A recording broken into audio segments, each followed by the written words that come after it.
Bonsoir à toutes et à tous. Donc, pour ceux qui ne me connaissent pas, Jean-Marc Laforêt, président de l'Amérique latine. Donc, je suis très heureux de vous accueillir et de vous voir si nombreux ce soir pour assister à ce débat autour du dernier livre d'Alain Rouquier, Les dérives d'un continent, l'Amérique latine et l'Occident. Il y a beaucoup à dire et pour avoir lu l'ouvrage en 200 pages, moins de 200 pages, Alain Rouquier, avec une extrême précision, clarté, nous expose les principaux enjeux auxquels se trouve confrontée aujourd'hui l'Amérique latine, pris dans les tourbillons d'un nouvel ordre mondial qui est en train de se dessiner, qui ne s'annonce pas toujours sous les meilleurs auspices. Donc je le remercie beaucoup, Alain Rouquier, qui est notre président d'honneur, et les intervenants qui vont débattre avec lui sur cet ouvrage. Merci beaucoup. Je crois que, comme on le fait habituellement, oui, c'est ça, cette soirée sera enregistrée. Vous pourrez la retrouver sans doute dans quelques jours sur la chaîne YouTube de la Maison de l'Amérique latine. Merci, bonne soirée. Bonsoir à toutes et à tous. Merci à chacune et à chacun de votre présence très appréciée ce soir pour cette rencontre qu'on a organisée autour de la sortie du dernier livre d'Alain Rouquier, que je vais rapidement présenter, même si évidemment, selon la formule consacrée, il n'est pas besoin de présenter Alain Rouquier. Je présenterai ensuite nos invités et puis nous démarrerons cette discussion autour de cet ouvrage sur la région qui nous relie tous. Alain Rouquier est directeur de recherche émérite aux séries de Sciences Po. Il a été bien sûr président de la Maison de l'Amérique latine. Il en est toujours le vice-président, le président d'honneur. Il a été ambassadeur de France au Mexique, il a été ambassadeur au Brésil, il a également été au Salvador entre 1983 et 85. Plus exactement, il a rouvert l'ambassade de France au Salvador en 1983, dans une période particulièrement turbulente, comme vous savez, dans cette région. Il avait, à cette époque-là aussi, beaucoup suivi ce qui se passait chez le voisin hondurien. Et il a été l'auteur de multiples livres, dont celui qui nous intéresse ce soir, mais également dans l'ordre, disons, les derniers parus, et qu'il a mis dans sa présentation La fin des diplomates, qui est sorti en 2023 aux éditions Rue de Seine, et également L'appel des Amériques, qui est sorti un petit peu plus tôt, c'était en 2020, au Seuil, et quantité d'autres, dont évidemment celui que tout latino-américaniste en herbe étudie ou a étudié pour son travail, qui est Introduction à l'extrême Occident, qui d'une certaine manière résonne ou nous renvoie un petit peu en partie avec les thématiques que nous allons traiter ce soir. Donc Alain nous a fait le plaisir bien de nous proposer de l'accompagner pour cette discussion. Donc ce soir avec nous Florent Zemouche, qui est directeur de l'édition espagnole du Grand Continent, que vous connaissez certainement en France, son site, sa revue, et sa présence aussi dans pas mal de médias sur les questions internationales et la géopolitique de manière générale, qui a récemment publié dans sa version française une première analyse du moins du dernier document de doctrine de politique étrangère de sécurité américain de Trump, dans lequel va apparaître le concept de corollaire Trump, dont je suis sûr que nous allons retrouver la trace assez rapidement dans nos conversations ce soir. Donc merci à vous d'être là. Et donc je vais animer cette soirée. Donc Christophe Ventura, je suis directeur de recherche à l'Institut de Relations internationales et stratégiques, l'IRIS, et également membre de la rédaction du mensuel Le Monde diplomatique. Et donc il me revient le plaisir d'animer ou de lancer tout du moins cette conversation autour de l'ouvrage donc, que je remonte d'Alain. Les dérives d'un continent, l'Amérique latine et l'Occident. Et déjà, le titre nous interpelle. Dans cet ouvrage, Alain Rouquier s'intéresse évidemment à cette région dont il a souvent défini un petit peu le statut, à la fois dans l'Occident, à la fois aussi pas que dans l'Occident, en dehors. Longtemps considéré justement comme l'extrême Occident, aujourd'hui l'Amérique latine pourrait donner le sentiment de s'en éloigner de ce monde occidental pour aller vers d'autres rives, mais lesquelles? Et est-ce que réellement le fait de partir vers ces autres rives lui enlève, disons, son arrimage à l'Occident? C'est une partie, pas simplement le résumé du livre d'Alain du tout, c'est une partie.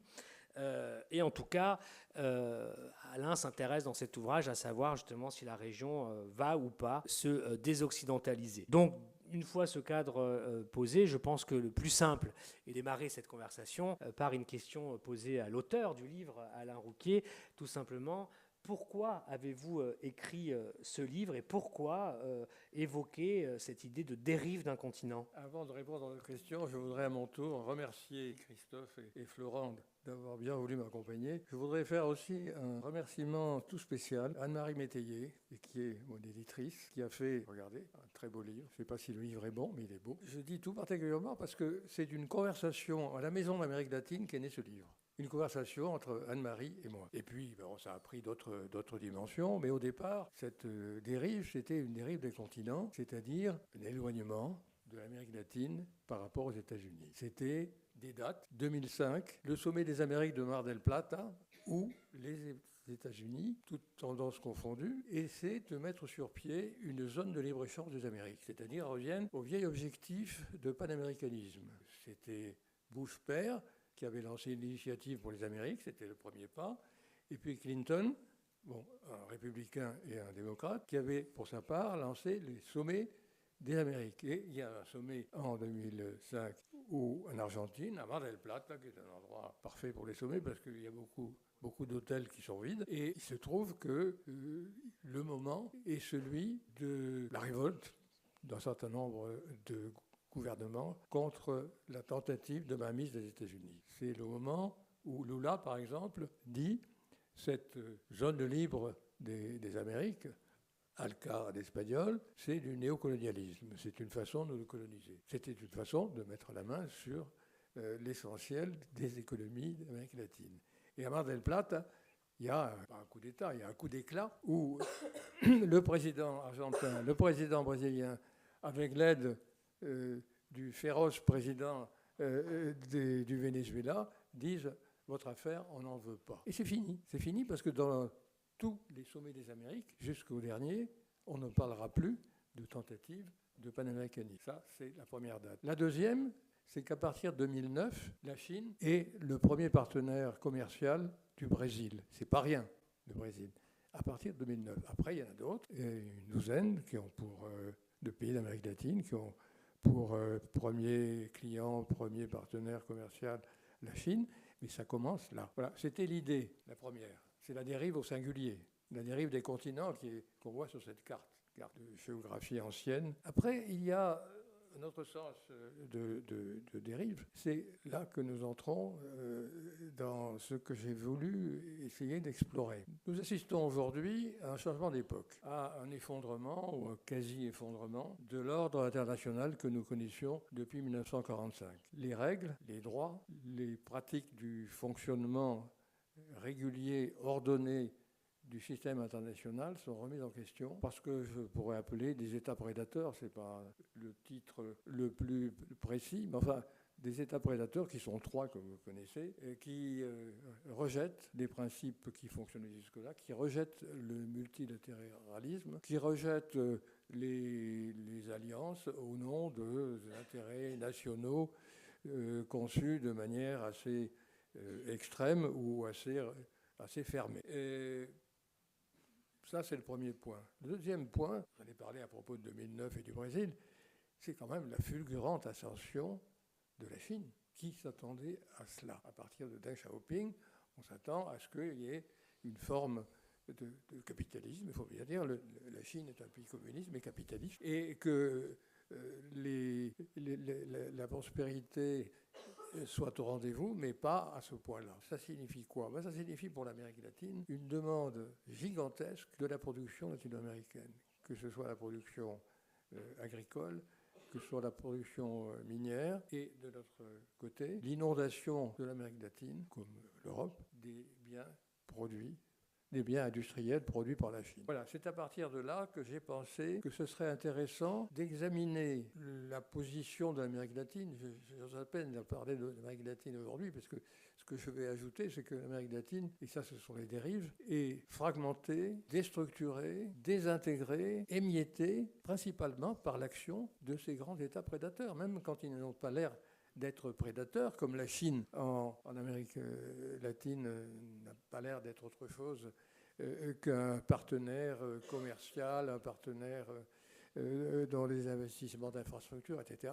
Mais ça suffit pour casser la dynamique qui existait auparavant de rassemblement, de concertation et de capacité de résister aux vents mauvais qui traversent le monde. La brutalité qui a remplacé non seulement la solidarité, mais encore un monde avec des règles. Et nous en sommes là parce que si vous regardez de près les trois prédateurs, eh bien, ces États, y compris la Chine, qui veut, après avoir phagocyté le Tibet, phagocyter Taïwan, alors que Taïwan a été rarement chinoise, qu'il a été portugaise et japonaise et autres, mais c'est assez peu chinoise. Bon, pas besoin de parler de la Russie, on sait, la Russie a tenté de mettre la main et a mis la main sur une partie de la Moldavie, une partie de la Géorgie et maintenant l'Ukraine. Et les États-Unis, ils ont voulu suivre, c'est la moindre des choses. Et donc, Panama, oui, bon, Panama, c'est eux qui ont fait le canal. On a commencé, mais on n'a pas réussi à le finir. Bon. Et puis, le Canada, ça ferait bien un État de plus, parce que c'est le Canada. Bon.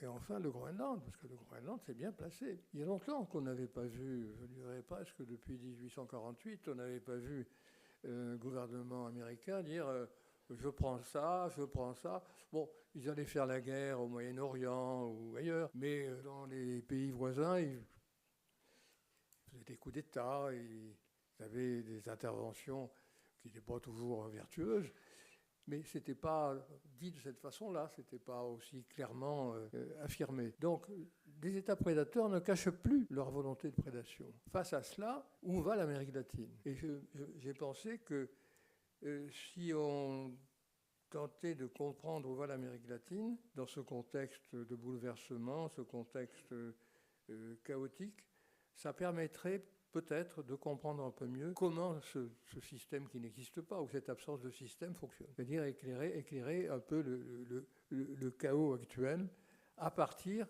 de l'Amérique latine. On parlera tout à l'heure du conflit sino-américain, pas anticipé, mais c'est autour de ces deux points. Comment vivre avec des États prédateurs et comment vivre dans la séparation, la déstructuration et l'émiettement des pays. Et c'est vrai que face à un monde qui est nouveau, un monde qui est chaotique, un monde de brutalité, on s'attendrait à ce que les États latino-américains tentent de se réunir et se concertent, un peu comme nous le faisons en Europe. Je ne dis pas qu'en Europe c'est parfait, il y a quand même toujours des gens qui ne sont pas d'accord, et même peut-être l'Europe n'en fait pas assez. Mais en Amérique latine, c'est exactement le contraire. C'est la division sur tous les sujets. Et les États qui ont des points communs ne dépassent pas 2 ou 3 États qui ont des points communs, et puis tous les autres ont une position différente. Bon, on pourrait multiplier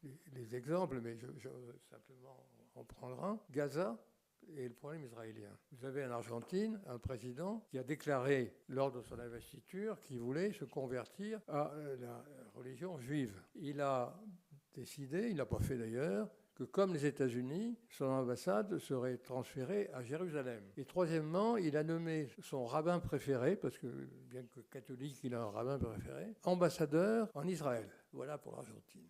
À côté, il y a un pays qui est le Brésil. Ils sont dans le Mercosur, où le président, notre ami Lula da Silva, face à ce qui se passe à Gaza, on ne sait pas qu'on lui demandait, mais enfin, il faut lui dire son point de vue, il a dit que c'était un génocide, que c'était une nouvelle Shoah. Et ça n'a pas plu, évidemment, à Jérusalem, à Tel Aviv, il est déclaré persona non grata. Le président de la Colombie, même chose. Il a fait des déclarations qui n'ont pas plu, et les relations diplomatiques ont été suspendus. Ils étaient déjà suspendus avec la Bolivie à l'époque avant l'élection d'un président de droite. Donc, vous voyez, il y a des situations qui sont extrêmement différentes et qui rendent très difficile un front commun pour essayer de s'extirper de cette situation internationale qui est à la fois brutale, complexe et agressive. Voilà ce que je voulais dire pour présenter mon livre. Si vous voulez passer à d'autres questions, je ne vais pas occuper la parole plus longtemps. Écoutez, je vous propose qu'on rebondisse un peu sur ce que vous avez développé, qu'on garde le fil conducteur, parce que au fond, c'est quand même une des grandes questions que vous posez dans l'ouvrage, c'est de savoir dans quelle mesure l'Amérique latine peut naviguer dans, disons, prise entre les courants de la rivalité sino-américaine. Je pense qu'on peut peut-être garder ce fil directeur-là parce que, au fond, qu'est-ce que nous dit aujourd'hui pour l'Amérique latine l'évolution de ce rapport de force entre les États-Unis et la Chine, et dans quelle mesure, selon vous, cela est en train ou pas justement de faire que l'Amérique latine est concernée par le phénomène de désoccidentalisation que vous évoquez dans votre ouvrage? Alors, c'est pas la Chine qui se désoccidentalise, c'est autre chose, on en parlera. La situation aujourd'hui en Amérique latine est assez curieuse. C'est-à-dire qu'on a des pays qui dépendent pour leur économie de la Chine et dont les gouvernements sont anti-chinois. On en a eu deux, M. Milei d'Argentine, qui a fait une campagne anti-chinoise, anti-communiste. Il savait très bien, il est économiste, il savait très bien que la Chine est le premier client de l'Argentine et que sans la Chine, l'Argentine ne peut pas écouler les millions de tonnes de soja, sa viande, certaines de ses autres productions, parce que c'est comme ça et parce que la Chine a un appétit gargantuesque et est capable d'acheter du soja aux États-Unis, au Brésil et en Argentine. Je ne parle que du soja parce qu'il y a eu une guerre du soja, comme vous savez, entre le Brésil et les États-Unis. La riposte chinoise aux droits de douane américains, c'était de ne plus acheter de soja. Bon, ça s'est calmé maintenant parce que M. Trump a compris que le soja, c'était le centre, l'Iowa et tout ça, et c'est quand même des électeurs MAGA. Donc vous voyez que l'intérieur et l'extérieur ne sont pas totalement séparés. Mais Bolsonaro, qui était président, qui est maintenant dans des situations un peu plus difficiles, et qui veut présenter son fils aux prochaines élections, il n'est pas sûr que si Lula est candidat pour une troisième et un quatrième mandat, ça marche, vu son âge. Eh bien, Bolsonaro a tempêté contre la Chine et contre les communistes, et puis il est allé s'excuser à Pékin, parce que le Brésil a besoin de la Chine. Vous voyez, on peut être pro-américain et avoir comme principal partenaire économique, pas pour les investissements, hein, pour le commerce, la Chine. Et ne rien faire qui puisse faire de la peine aux Chinois. Je donne un exemple argentin. Dans la première présidence, je vais passer un peu du coq à l'âne, mais la première présidence, M. Trump n'avait pas perçu ce qu'on peut appeler le risque chinois ou le danger chinois en Amérique latine. D'ailleurs, en Amérique latine, ça ne comptait pas, ça n'existait pas. Il a passé 4 heures à Buenos Aires pour un G20 en 2018, et puis le reste du temps, c'était le mur, et puis les thèmes habituels, depuis Nixon, la drogue, avec en plus les immigrants, notamment mexicains, qui étaient violeurs, voleurs, criminels, etc. Deuxième présidence, c'est un peu différent. Dans la deuxième présidence, il s'est aperçu que la Chine, elle était partout et elle occupait de la place. Alors évidemment, ça ne pose pas un problème à quelqu'un qui croit pouvoir résoudre tous les problèmes en quelques minutes.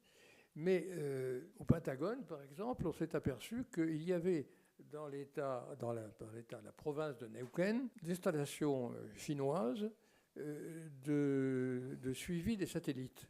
Suivi des satellites, est-ce que c'est civil ou militaire? Le Pentagone a envoyé une générale qui était en charge du commando sud, l'adjointe du chef du commando sud, qui était autrefois à Panama et qui maintenant est revenu aux États-Unis, pour dire qu'il n'était pas content.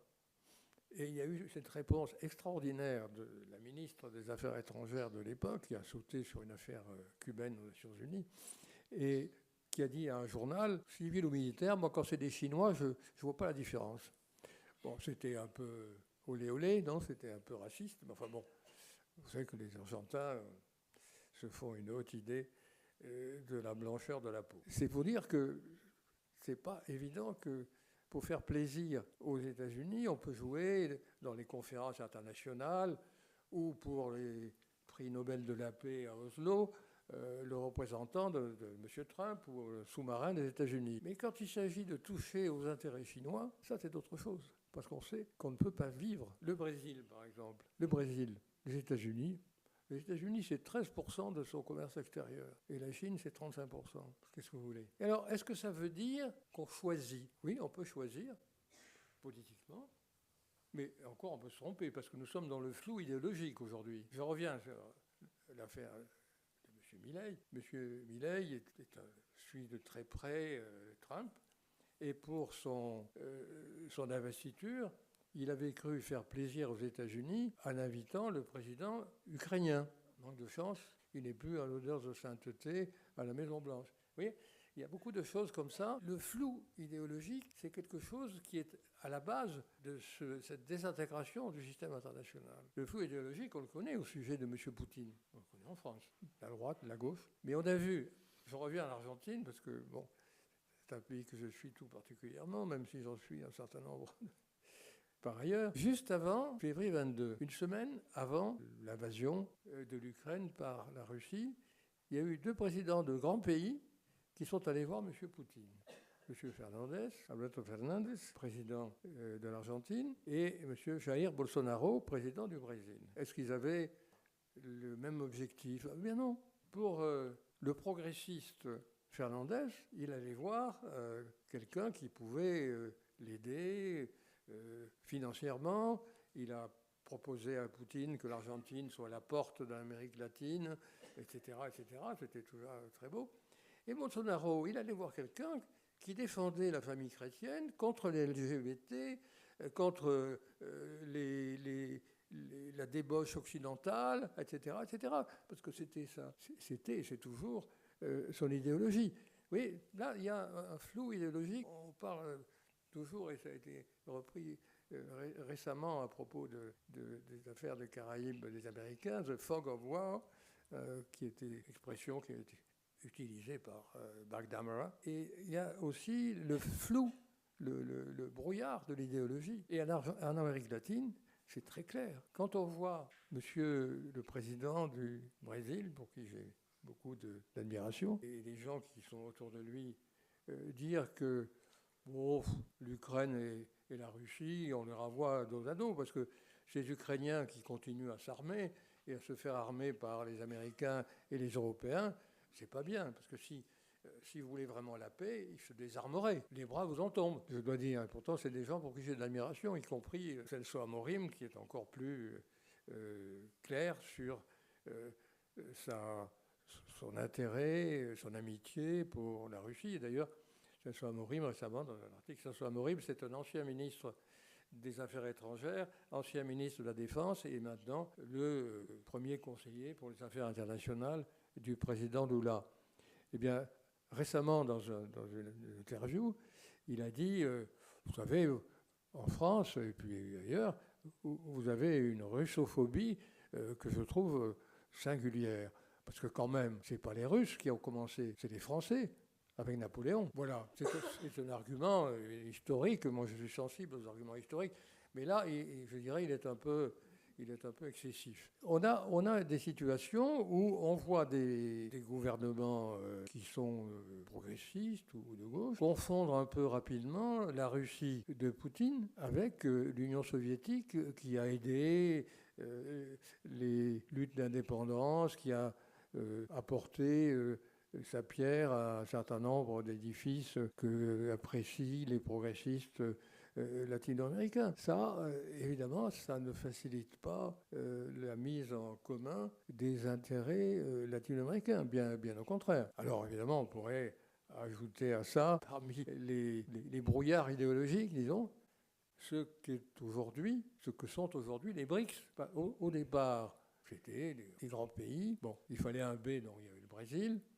Et puis, c'est quand même parmi les pays continents ou les pays baleines, comme on dit. Et puis, ça s'est ouvert après, à Pretoria. L'Argentine devait y participer, mais M. Milei n'a évidemment pas voulu. Mais on voit des pays comme l'Éthiopie, que je connais un peu, puisque j'ai passé 4 ans, et on se demande pourquoi. Parce que les autres pays qui ont été appelés à élargir les BRICS, ce sont essentiellement des pays pétroliers. Et on voit comment ça peut intéresser la Chine. Mais l'Éthiopie, alors, des pays autoritaires, oui, mais enfin, l'Inde est démocratique, le Brésil est une démocratie, c'est plus très clair. Mais alors, ce que reproche M. Trump au BRICS, c'est pour ça qu'il a attaqué le Brésil, c'est qu'à la dernière réunion, on a parlé de remplacer le dollar par le renminbi, le yuan, etc. Ce n'est pas encore fait, hein, on est loin de ça. Mais dès qu'on touche au symbole de la puissance américaine, je crois que M. Trump voit rouge et qu'il reprochait cela en particulier au Brésil. Bon, j'ai un peu dévié par rapport au sujet, mais c'est quand même pour éclairer les choses qui sont obscures.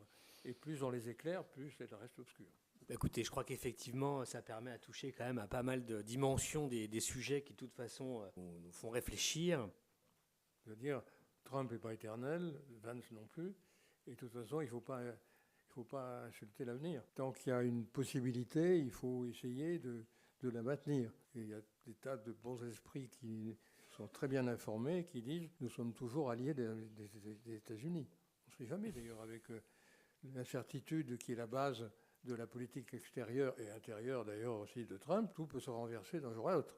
Et puis ensuite, les États-Unis resteront les États-Unis et resteront un pays qui doit tout à l'Europe. Quand même. Valéry disait, les Amériques, c'est un continent déduit. Eh bien, les États-Unis, c'est un pays déduit. Et quand on monte sur ces grands chevaux comme M. Trump pour dire que l'Europe, c'est trop fois rien, c'est pas la peine de s'en occuper, puisque... Bon, passons, on pourra parler tout à l'heure du fameux texte sur la stratégie de sécurité et la façon dont l'Europe est traitée. Mais je voudrais répondre sur le premier point, parce que c'est très intéressant, sur l'indépendance, les indépendances. À l'époque, il n'y avait guère qu'un seul prédateur, c'était la Grande-Bretagne, parce que l'Allemagne n'existait pas, ou à peine. Elle venait de se créer. La France était assez présente. Bon, il y a eu des interventions françaises ici ou là, mais vous dites ils ont réussi à utiliser des principes de droit, etc. Oui, parce que le droit était accepté par tout le monde.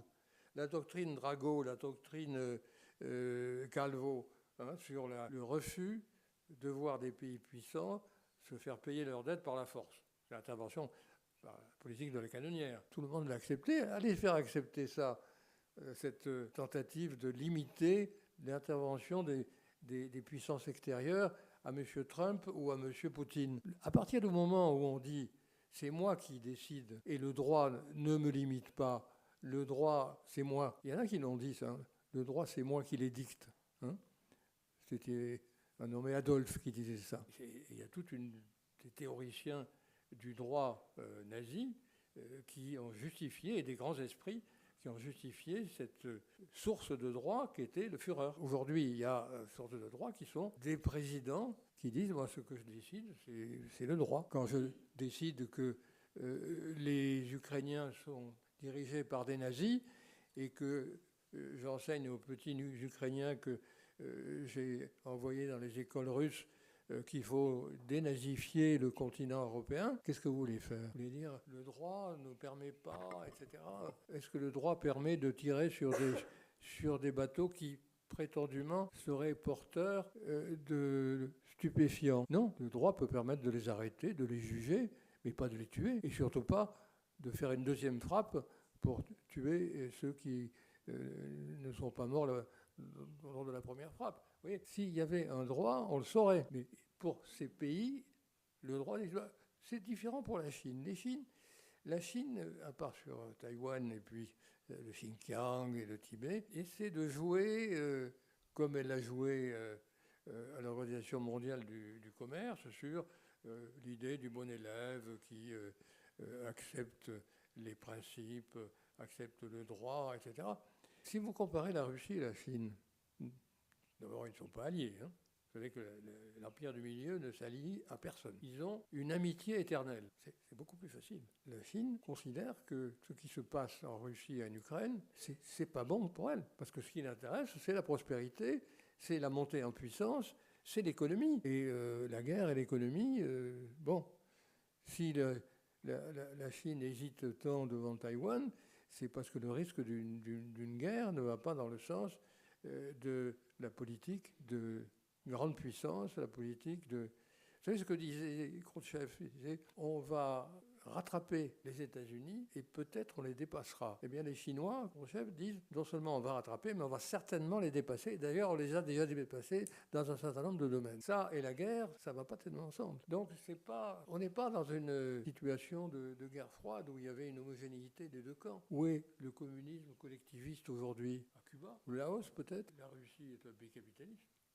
Et la Chine est un pays capitaliste. Évidemment, une dictature de parti unique. Ça, c'est une chose évidente. Mais il y a du capitalisme public et du capitalisme privé. Donc les choses sont totalement différentes. À l'époque de la guerre froide, c'était homogène. Il y avait la dictature du Parti communiste, la collectivisation, un système collectiviste, et de l'autre côté, il y avait le capitalisme, la démocratie, la liberté, etc. C'est plus du tout comme ça. Donc il faut faire attention quand on redit on revient à une guerre froide, etc. Non. Et puis, qu'est-ce qui se passe, puisque je reviens à l'Amérique latine quand même, c'est que pas mal de pays d'Amérique latine ont une main du côté des États-Unis et une main du côté de la Chine. Moi, ce qui m'a beaucoup frappé, c'est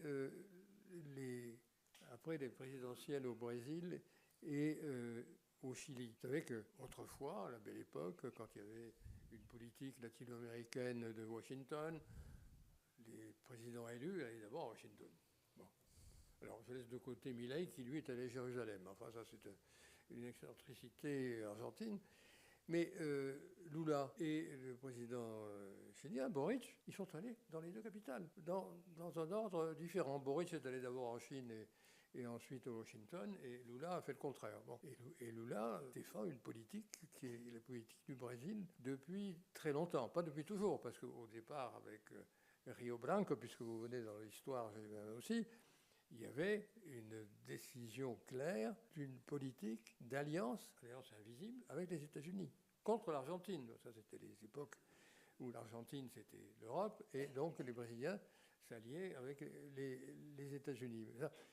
On est revenu là, d'ailleurs, après 1964, où le fameux ministre des Affaires étrangères disait ce qui est bon pour les États-Unis est bon pour le Brésil. Je crois que Milei pourrait dire ça, ce qui est bon pour les États-Unis et bon pour l'Argentine. Je ne suis pas sûr que ce soit vrai. Bon, mais la situation de beaucoup de pays, c'est d'avoir de fer au feu. Et là, c'est peut-être pas facile, mais dans le jour de la première présidence Trump, il n'a rien fait contre la présidence chinoise. Rien. Il n'avait pas compris, puis il méprisait l'Amérique latine. Dans la deuxième, il s'est un peu réveillé, mais c'est pas allé bien loin. Il y a Panama, bon, il y avait une présence chinoise, des entreprises chinoises dans les deux terminaux portuaires du canal. Et puis, il y a eu l'affaire d'un câble sous-marin entre le Chili et Shanghai. Et ça, ils se sont opposés, et jusqu'à maintenant, ça a été assez efficace, puisque le câble sous-marin, apparemment, que je sache, n'a pas été mis en place. Mais bon, c'est pas allé bien loin. Parce que finalement, quand Trump attaque tel ou tel pays, c'est pas à cause des Chinois, c'est au nom de la drogue, au nom de l'immigration inacceptable, etc. Avec en plus le fait que, et ça on aperçoit, je ne sais pas du coq à l'âne, mais enfin c'est quand même le même sujet, dans le document stratégique publié il y a 4-5 jours, il n'est jamais question de la défense de la démocratie. C'est pour ça qu'on peut se demander qu'est-ce que c'est que l'Occident pour les États-Unis. Si l'Occident, c'est pas la défense des droits de l'homme et de la démocratie, et si ce document dit qu'il ne faut pas aller faire la leçon aux pays qui ne sont pas démocratiques, il faut les laisser vivre leur vie. Quand il attaque Maduro, c'est pas parce que Maduro a été mal élu, parce qu'il a été élu non démocratiquement. Oui, il a été élu par fraude, et d'ailleurs il n'est pas question de la démocratie ni des droits de l'homme, il est question de narcotrafic.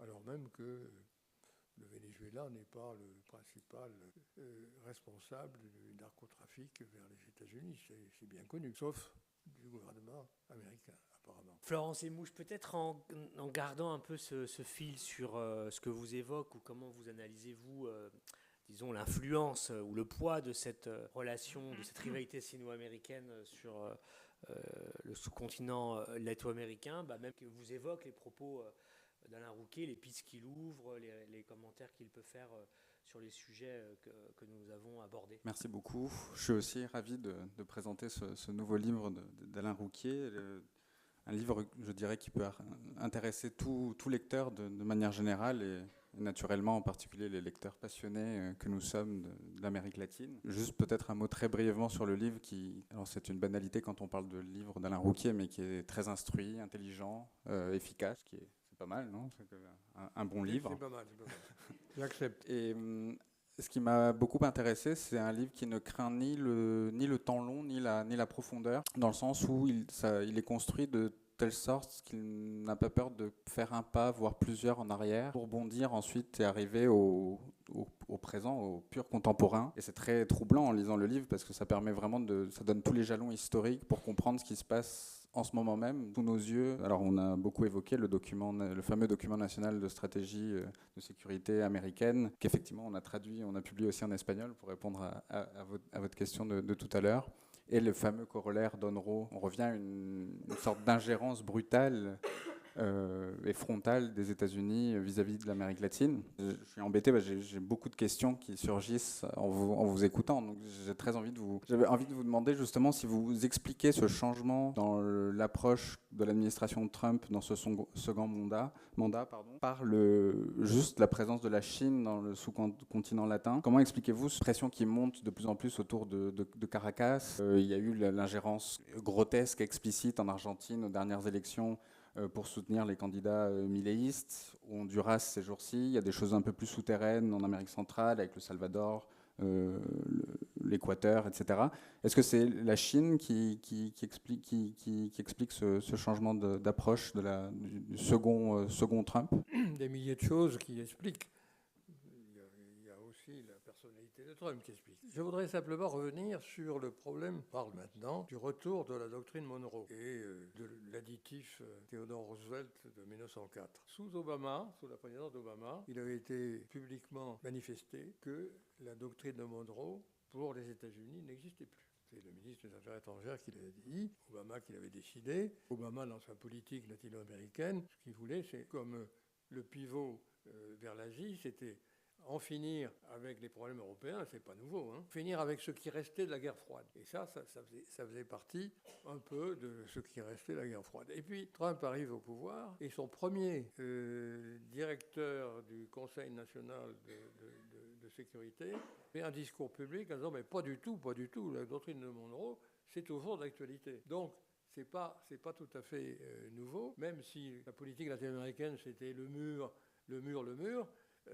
Pour son premier mandat, le retour à cette doctrine de Monroe, dont on avait bien oublié, qui s'était destinée aux Russes et aux Européens à l'époque, pas au monde entier, et surtout pas à la Chine, qui n'existait pas en tant qu'acteur en Amérique latine ou ailleurs, en 1823. Trump et son gouvernement utilisent des lois et des décrets de 1788 pour faire ceci ou cela.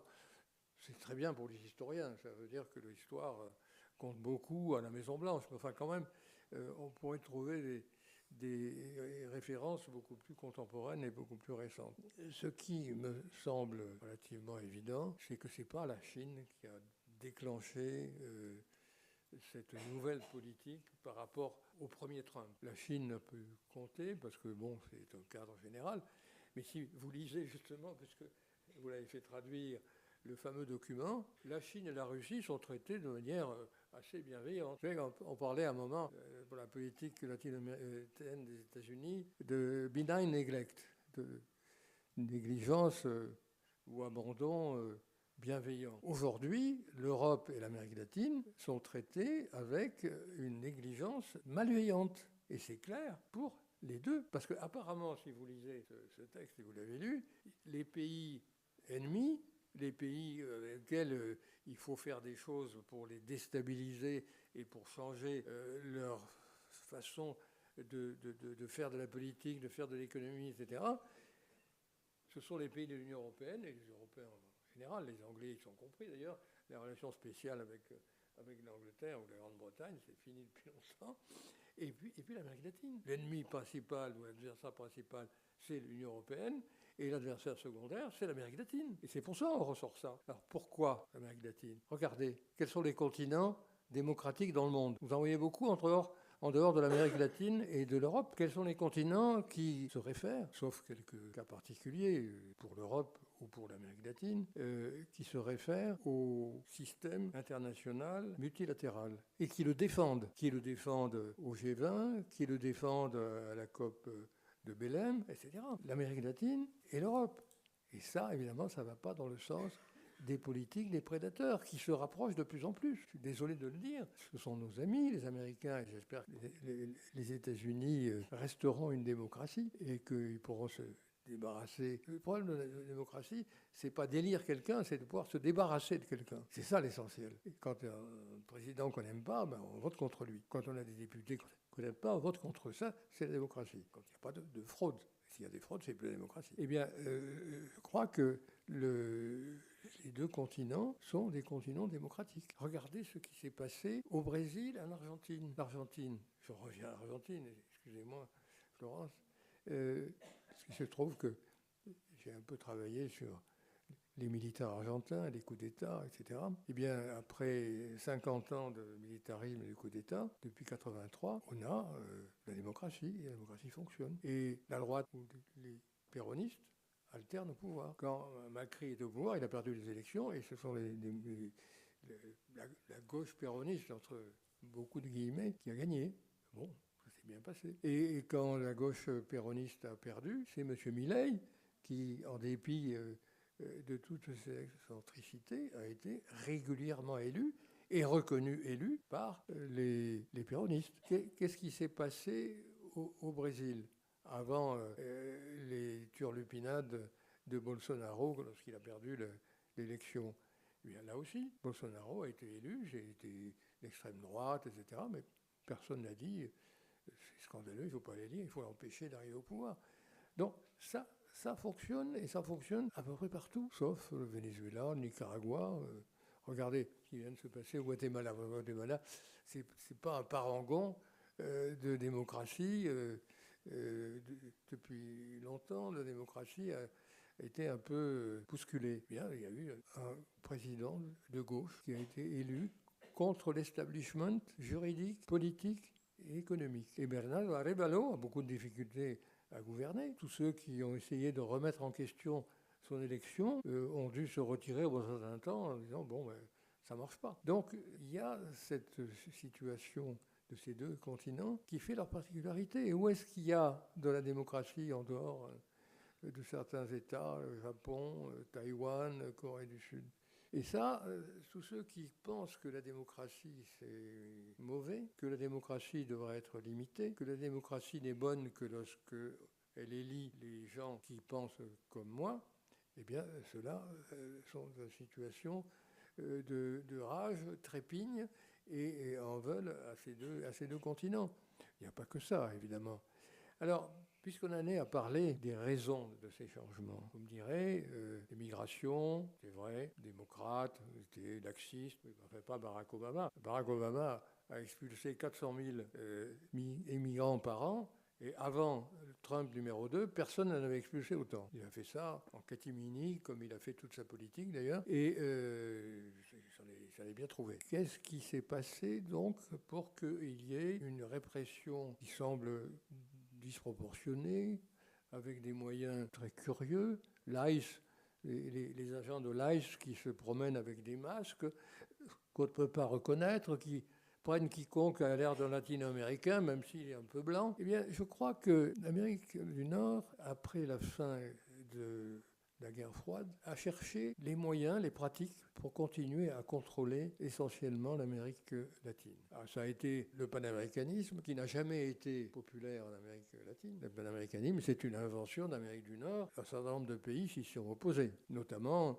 le fameux discours de Sáenz Peña, en Argentine, lors de la réunion panaméricaine de 1898, où les Américains disaient l'Amérique aux Américains, et Sáenz Peña a dit l'Amérique pour l'humanité. C'était une période de grande immigration en Argentine et au Brésil notamment.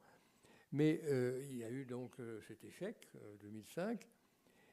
Et puis après, qu'est-ce qui a été le moyen de contrôler à nouveau les pays d'Amérique latine? Eh bien, la guerre contre la drogue. La guerre contre la drogue, ça a commencé avec Nixon. War on drugs, c'est une expression de Nixon. Sous Reagan, ça a pris une allure beaucoup plus centrale dans la politique latino-américaine des États-Unis. War on drugs, ça a été essentiel pour intervenir financièrement ou politiquement en Amérique latine. Eh bien, un procédé qui était utilisé pour les États-Unis, c'est le procédé de certification de la lutte contre la drogue. Et si un pays ne semblait pas, au jugé du département d'État, être assez actif pour la lutte contre la drogue, il n'était pas certifié. S'il n'était pas certifié, plus de crédit, y compris des crédits militaires. Donc c'était le moment de la certification, c'était un moment très délicat, très sensible, très risqué. Et après, ça continue toujours, et ça donne le moyen de revenir auprès du Venezuela, qui n'est pas un pays particulièrement où on cultive quoi que ce soit qui fait de la drogue, mais enfin, c'est vrai que le cartel de Los Soles, dont on parle aux États-Unis, c'est simplement que les militaires ont une étoile, mais un soleil qui est leur grade. Et que les militaires étant au pouvoir, au Venezuela, ça ne fait aucun doute, la corruption s'est étendue.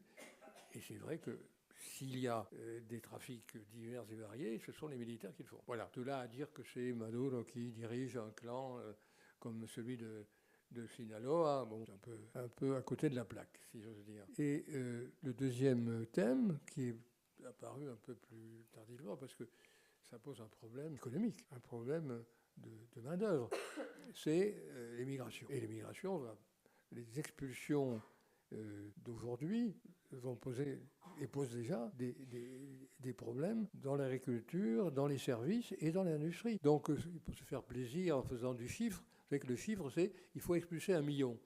Donc on donne ordre aux polices locales et aux gendarmes de l'ICE d'attraper tout ce qu'ils peuvent, quoi. Et même si ça n'a rien à voir avec des illégaux ou des criminels.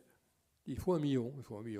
On a connu ça en France, faire du chiffre pour la répression de telle ou telle catégorie socio-ethnique, etc. Mais voilà où ils en sont, et ils utilisent ça. Autrefois, ça pouvait être le communisme. Ensuite, ça a été la démocratie, l'absence de démocratie, il fallait, etc. Parce que sous Biden, la démocratie, le monde était divisé entre démocratie et État autoritaire. Bon, là, maintenant, la démocratie, on n'en parle plus, ni dans le document que vous avez traduit, ni dans aucun discours. Au contraire, la démocratie, c'est ce qui ne marche pas en Europe, parce qu'on empêche les partis d'extrême droite d'arriver au pouvoir, alors qu'ils devraient y être. Bon, ça me paraît évident. Et c'est dit de telle façon que jamais aux États-Unis, on a dit les choses aussi clairement. On l'a fait avant Trump, mais on ne le disait pas. Et maintenant, Trump, ce qu'il aime, c'est dire. C'est dire parce que dire, c'est la menace. Et on vit en Europe entre deux menaces. Et la menace de Trump n'est pas une menace à négliger. Voilà pourquoi il aime dire ce qu'il fait, surtout s'il change d'avis quelques jours après ce qui est déjà arrivé. Alors, parler de la drogue, là, il faut quand même, j'ai parlé du Venezuela, il faut quand même faire une comparaison. Venezuela et Honduras. Vous avez Honduras, président de la République, qui est extradé, parce qu'il y a des conventions d'extradition dans à peu près tous les pays d'Amérique latine, avec les États-Unis, ce qui est quand même, quand on pense que des gens qui pourraient être jugés chez eux, on les fait juger à l'étranger, étant entendu que la conception de la drogue des États-Unis, c'est que les États-Unis sont victimes. Ils n'ont rien à voir avec ça, ni pour les armes, ni pour les flux financiers, ni pour les consommateurs. Seulement, c'est des victimes. C'est des victimes de gens qui leur envoient de la drogue pour les empoisonner. Ça a été dit. Bon. Eh bien, dans cette situation, évidemment, si on veut faire régime change, comme on disait dans le beau langage, au Venezuela, il faut dire qu'on envoie de la drogue aux États-Unis pour empoisonner les pauvres Américains. Évidemment, ça pose un problème avec le Honduras. Vous avez un président, donc, au Honduras, qui a été extradé, qui a été jugé. Son frère était déjà en prison parce que c'était un trafiquant de drogue. Mais Juan Orlando Hernández était président de droite, très proche des États-Unis. Il est envoyé devant le tribunal américain à l'époque de la première présidence de Trump. Et maintenant, il dit que c'est Biden qui l'a malheureusement condamné injustement, un ami des États-Unis. Bon, il est libéré, il est gracié. De l'autre côté, on tire sur des bateaux où il y a des gens qui paraît-il, emportent de la drogue vers les États-Unis. Lui, on pense qu'il a fait entrer 400 tonnes de drogue aux États-Unis. On ne sait pas si c'est vrai, mais enfin, c'est ce que a dit le tribunal. Et son frère est toujours en prison parce que lui, il était trafiquant de drogue. Alors là, c'est quand même... Personne ne voit la contradiction aux États-Unis. Et personne... Évidemment, Personne qui n'ose dire au président, vous savez, c'est peut-être ça, parce que là, il disparaît aussitôt. Et la contradiction, ce n'est pas une chose qui convient au génie de M. Trump. Mais ça pose quand même un problème pour l'opinion publique, pas seulement l'opinion publique de Honduras, mais l'opinion publique des États-Unis. D'un côté, on accuse, sans savoir et sans preuve, M. Maduro d'être un dirigeant de clan narcotrafic, et de l'autre côté, on a un narcotrafiquant en prison, et on le libère pour que le candidat de son parti soit élu. Évidemment, il sera élu, parce qu'avec les menaces qu'a proférées Trump, les Honduriens, pays très pauvres, qui vivent des remesses, des envois des millions d'immigrés aux États-Unis, ils ne vont pas se mettre les États-Unis à dos. Ils ont besoin de ça pour vivre. Ceci est intéressant parce que ça veut dire que ce qui est dit publiquement et ouvertement pour attaquer tel ou tel gouvernement, c'est une chose. Mais finalement, ce qui compte, c'est l'identité idéologique. C'est-à-dire, Trump souhaite avoir des gouvernements trumpistes ou des gouvernements pro-MAGA ou des gouvernements de droite ou d'extrême droite, partout. Alors, il commence par là. Il a fait la même chose, mais à l'envers, avec Milei, disant, bon, vous savez que Milei, anti-chinois, avait réussi à avoir un swap qui était moins important, il n'était que de 5 millions, qui lui permettait d'importer de Chine. Et là, il a eu une aide, il a eu une bénédiction qui lui a permis de ne pas perdre les élections et même de les gagner. Donc, ce que Trump essaie de mettre en place, c'est des petits Trump ici ou là, ou des gens qui le suivent, qui l'admirent, qui l'encensent. Et évidemment, il y a une dimension psychologique quand même là-dedans. Il aime bien être admiré, il aime bien être flatté. C'est ce que font tous les gouvernements et tous les hommes politiques, même ceux qui sont contre. On commence par le flatter pour ne pas être en proie à la menace. C'est comme ça que ça se passe. Il y a l'équation personnelle de Trump, il y a le problème de la drogue qui est considéré de manière unilatérale, c'est-à-dire les États-Unis sont victimes. Les États-Unis n'ont rien à voir. La drogue comme problème sanitaire ou comme problème de simple police aux États-Unis, rien à voir. Qui est-ce qui vend la drogue aux États-Unis? Les mafias des États-Unis. Ce n'est pas les producteurs de drogue du Sinaloa, même s'ils arrivent à faire passer de la drogue, qui vont la distribuer. Et pour distribuer, il faut des gens qui soient là. Et qui est-ce qui finance? Des banques. Qui est-ce qui vend les armes? Eh bien, les armuriers qu'il y a tout le long de la frontière sont aux États-Unis. Donc l'idée qu'il n'y a pas de co-responsabilité dans le trafic de drogue, c'est une grande invention française, je crois qu'elle s'est perdue récemment, la co-responsabilité dans le trafic de drogue. Il faut des consommateurs, il faut des producteurs, il n'y a pas que les producteurs. S'il n'y avait pas de consommateurs, les producteurs ils ne produiraient pas. C'est évident. Mais ça, aux États-Unis, ce n'est pas possible. Les États-Unis sont victimes. D'ailleurs, cette idée de victime, je reviens à Trump, il la manie beaucoup. Il estime qu'il a été victime, puisqu'il n'a pas gagné les élections, et qu'on considère que ce que ses amis patriotes ont fait en janvier 2016, c'était l'expression du patriotisme, c'est pas autre chose. Mais quand il intervient au Brésil pour dire qu'il faut arrêter de juger M. Bolsonaro, c'est une chasse aux sorcières, c'est scandaleux. Et quand il élargit et gracie Juan Orlando Hernández, c'est parce qu'ils ont été victimes comme lui. C'est la confédération des victimes. D'ailleurs, il a dit que Hernández avait été victime de son prédécesseur, qui était illégitime, etc. Alors, c'est pas vrai, puisque le procès a commencé sous le premier mandat de Trump. Ça, il y a toute une série de données qui vont dans le même sens, qui expliquent ce qui se passe, mais on ne peut pas l'expliquer par une seule cause, c'est évident. Merci Alain. Écoutez, on va finalement doucettement arriver au terme du temps qui nous est imparti pour cette soirée. Florent, peut-être quelques mots aussi. Oui, très brièvement, mais je pense que la fin notamment du livre de l'essai m'a beaucoup plu parce que je crois, et ça rejoint, vous avez employé tout à l'heure les mots de flou idéologique, de brouillard idéologique, qui au fond laissent penser que l'Amérique latine pourrait être enfin protagoniste dans un rôle moins passif et plus actif sur la scène internationale, en jouant justement sur ce flou idéologique, ce brouillard idéologique. Vous citez à de nombreuses reprises dans le livre Jorge Jaime, Ominami, Fortin, qui ont développé notamment thématiser et défendre cette notion de non-alignement actif, où au fond... Que je n'ai pas repris pour des raisons, mais je ne vais pas les expliquer. Ça faisait partie des questions que je voulais vous poser. Je crois que malgré les circonstances difficiles, la situation internationale et effectivement le tableau que vous dépeignez tout au cours de l'essai finit sur un horizon légèrement optimiste sur ce futur possible pour l'Amérique latine, avec cette idée au fond, et pour revenir au titre, sur les dérives d'un continent. Dérive, c'est aussi changer la voie d'un cours d'eau pour lui trouver une nouvelle direction, et ce n'est pas nécessairement négatif. Et je crois que, d'ailleurs, de mémoire, dérive est aussi le dernier mot du livre, et je crois qu'il faut aussi le comprendre ainsi, et comprendre de la sorte le titre et le fil conducteur, l'élan de l'essai. Je vais terminer sur une note optimiste. En fait, puisqu'on parlait des siècles d'avant, l'Amérique latine, jusqu'à ce que les États-Unis s'imposent comme domination du continent, avait le choix entre plusieurs pays européens, l'Allemagne, la France, la Grande-Bretagne. Pourquoi n'aurait-il pas le choix, avec les difficultés que ça représente, mais c'est déjà le cas aujourd'hui, entre les États-Unis et la Chine. Et je crois qu'ils sont déjà, un certain nombre de pays sont déjà dans cette voie. Je n'appelle pas ça non-alignement, parce que quand il n'y a pas deux clans, il ne peut pas y avoir de non-alignement.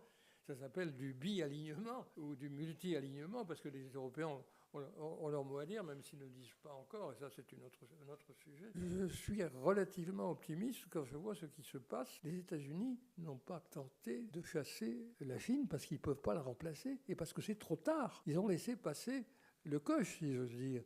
Les Chinois sont là. Les Chinois, quand ils ouvrent un port au Pérou, personne ne va leur faire fermer. Et ce port, c'est un port commercial très important. Ils veulent créer des routes bicontinentales. Ce n'est pas les États-Unis qui le feront, puis ils ne l'ont jamais fait, alors qu'ils pouvaient le faire. Ce qu'il faut éviter pour que l'épanouissement et l'autonomie de l'Amérique latine, c'est la dépendance cumulative. Et quand il y a plusieurs dépendances, il n'y a pas de dépendance. Et c'est ça, c'est peut-être trop optimiste, je l'affirme avec certaines restrictions, mais je crois que pour le moment, on est entré dans ce mécanisme, on est entré dans cette pratique. Et les États-Unis, ils ont d'autres objectifs qui ne sont pas nécessairement de remplacer la Chine comme acheteur de soja, puisque j'ai parlé du soja et que les Chinois achètent du soja au Brésil, à l'Argentine et aux États-Unis. Voilà, merci. Bien, merci beaucoup Alain Rouquier. J'espère que cet échange vous a donné donc envie de lire, si vous ne l'avez toujours pas fait, ce nouvel ouvrage qui est donc disponible